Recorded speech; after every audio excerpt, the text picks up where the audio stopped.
Hi learners, this is the second part on how to make sentences with the auxiliary verb do.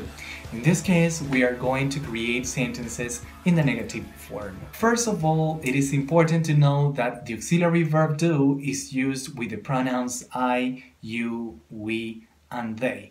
The negative form of do is do not or don't in its contracted form. With the pronouns he, she, and it, the verb form is does. The negative form of does is does not or doesn't. To make negative sentences with do or does, you must make sure you do not have the verb to be as a main verb in the sentence.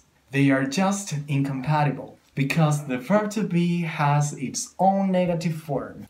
If you still have doubts, you can go to the verb to be video, which is right here. Making negative sentences with do is not so difficult. You just need to follow this pattern.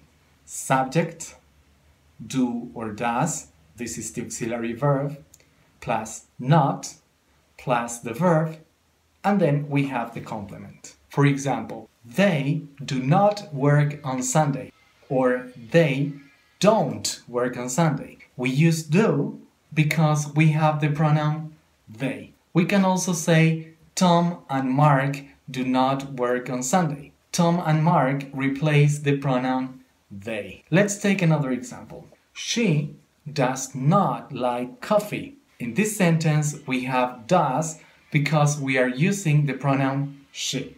We could say Elizabeth does not like coffee.